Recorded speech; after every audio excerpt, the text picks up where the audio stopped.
মৰমৰ ছাত্ৰ-ছাত্ৰীসকল নমস্কাৰ মই গীতিমা দাস মই আকৌ তোমালোকৰ মাজলৈ তোমালোকৰ প্ৰথম শ্ৰেণীৰ জংকাৰ পাঠ্যপুথিখনৰ নৱম অধ্যায়ৰ আন এটি অংশ লৈ আহিছো আহাচোন আমি সকলোৱে এই অংশটিত কি আছে মিলিজুলি চাই যাও ইয়াত চোৱাচোন ইয়াত আমাক কৈছে শব্দ সাজু আহা আমি কি কৰিব লাগিব ইয়াতে আমি কি দেখা পাইছো কিছুমান বৰ্ণ বা আখৰ দেখিছো আৰু এই বৰ্ণ বা আখৰবোৰ লগ লগাই আমি কি কৰিম শব্দ গঠন কৰিম আৰু সেই শব্দবোৰ আমি ইয়াত লিখি যাম হবনে এতিয়া চোৱাচোন এটো কি আখৰ আছিল ক্ষ এতিয়া ক্ষ আৰু য় যেতিয়া আমি লগ লগাম ইয়াতে আমি কি লিখিম ইয়াত আমি লিখিম ক্ষ তাৰ পাছত লিখিলো য় কি হল ক্ষয় তাৰ পাছত ক্ষতি কি হ'ব ইয়াতে লিখিলো আমি ক্ষ তাৰ পাছত দিলু তি কি হল ক্ষতি তাৰ পাছত ক্ষ ন কি হ'ব ক্ষ ন ক্ষণ তাৰ পাছত ক্ষমা ক্ষমা ইয়াত আমি লিখিম ক্ষমা ক্ষমা তাৰ পাছত চোৱা সিংহ ইয়াতে এনেদৰে কি দিছে সিংহ আমি কি দিম এবাৰ মাংস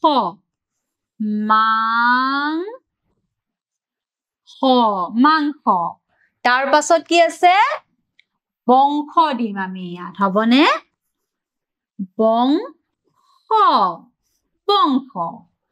বুজিব পাৰিছা নহয় সকলোৱে এইবাৰ চোৱা এইবাৰ আমি ইয়াত কি দিম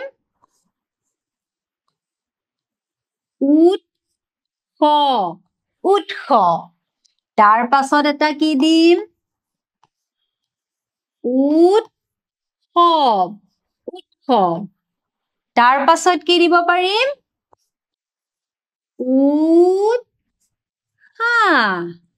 উৎসাহ চোৱাচোন সকলোৱে বুজিব পাৰিছা নহয় আহা ইয়াৰ পাছত কি আছে এইবাৰ আমি চাওঁ ইয়াত আমাক কৈছে পঢ়ো আহা মই পঢ়ি গৈছো তোমালোক সকলোৱে মনোযোগেৰে শুনি যোৱা মঙহ মঙ বঙহ বঙ নঙলা নঙলা নাঙল নাঙল মীমাংসা মীমাংসা অংশ অংশ বিংশতি বিংশতি সংঘ সংঘ উৎসাহ উৎসাহ উৎপাত উৎপাত উৎসৱ উৎসৱ উৎখাত উৎখাত বৃক্ষ বৃক্ষ লক্ষ্য লক্ষ্য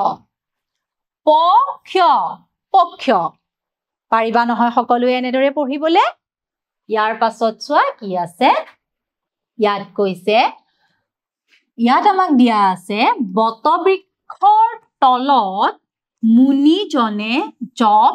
কৰিছে বটবৃক্ষৰ তলত মুনিজনে জপ কৰিছে হৰিণাৰ মাংসই বৈৰী হৰিণাৰ মাংসই বৈৰী গুণীজনৰ কামত উৎসাহ যোগাবা পাৰিবা নহয় সকলোৱে তাৰ পাছত চোৱা কি আছে ছবিৰ নাম লিখো আহা এতিয়া আমি এই ছবি কেইখন চাই ছবিৰ নাম লিখিম এইখন কিহৰ ছবি এইখন নাঙলৰ ছবি গতিকে আমি ইয়াত লিখিম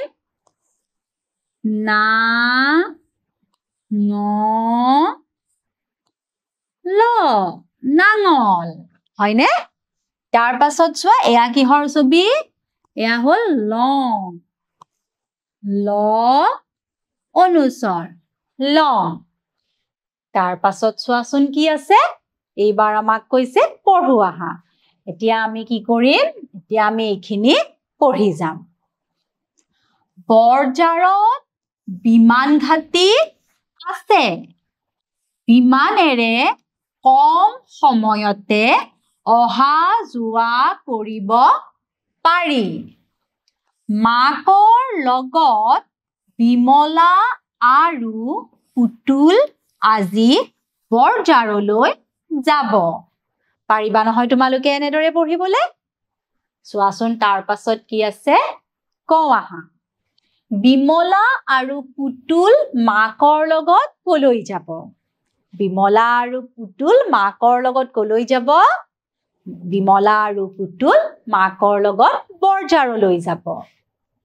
তাৰ পাছত চোৱা বিমান ঘাটি ক'ত আছে বিমান ঘাটি বৰজাৰত আছে তাৰ পাছত তুমি কেতিয়াবা উৰাজাহাজ দেখিছানে তোমালোকে উৰাজাহাজ দেখা পাইছানে নাই বাৰু তোমালোকে ইজনে আনজনক কবা দে ইয়াৰ উত্তৰটো তাৰ পাছত চোৱা তুমি দেখা যান বাহনবোৰৰ নাম কোৱা আৰু শুদ্ধ চিন দিয়া এতিয়া ইয়াত যিবোৰ যান বাহন তোমালোকে দেখিছা সেইকেইটাৰ নাম কবা আৰু শুদ্ধ চিন দিবা এতিয়া তোমালোকে কি যান বাহন দেখিছা মইতো গম নাপাম গতিকে এইটো মই কৰি দেখুৱাব নোৱাৰিম নহয় জানো গতিকে তোমালোকে কি কৰিবা ইজনে আনজনক কবা তোমালোকে কি যান বাহন দেখা পাইছা আৰু সেইদৰে শুদ্ধ চিন দিবা হবনে ইয়াত মই নিজে যিবোৰ যান বাহন দেখা পাইছো সেইবোৰৰ নাম কওঁ আৰু শুদ্ধ চিন দি যাওঁ হবনে চোৱাচোন এইখন হল বাছ মই বাছ দেখা পাইছো গতিকে ইয়াতে দিলো মই শুদ্ধ চিন তাৰ পাছত এইখন হল ৰিক্সা মই ৰিক্সাও দেখা পাইছো গতিকে ইয়াতেও শুদ্ধ চিন দিছো এৰোপ্লেনো দেখা পাইছো গতিকে ইয়াত শুদ্ধ চিন দিছো এইখন হল ৰেলগাড়ী গতিকে ইয়াতেও দিলো শুদ্ধ চিন এইখন মটৰ চাইকেল দিলো দে ইয়াতেও শুদ্ধ চিন এইখন কি মালটনা গাড়ী ইয়াতেও দিছো তাৰ পাছত এইখন হল চাইকেল ইয়াতেও দিলো আৰু এইখন অটো গতিকে ইয়াত থকা গোটেই কেইখন যান বাহনে মই দেখা পাইছো সেইবাবে মই কি কৰিলো ইয়াত সকলোতে শুদ্ধ চিন দিছো আৰু যান বাহন কেইখনৰ নাম তোমালোকক কৈ দিছো তোমালোকে নিজে নিজে কি যান বাহন দেখিছা ইয়াত থকা ছবিসমূহৰ সেইখিনি তোমালোকে তোমালোকৰ বন্ধুৰ লগত আলোচনা কৰিবা হবনে আমাৰ আজিৰ এই ভিডিঅটো ইমানতে সমাপ্ত কৰিছো মই পুনৰ তোমালোকলৈ এই পাঠটিৰ আন এটি অংশ লৈ আহিম ধন্যবাদ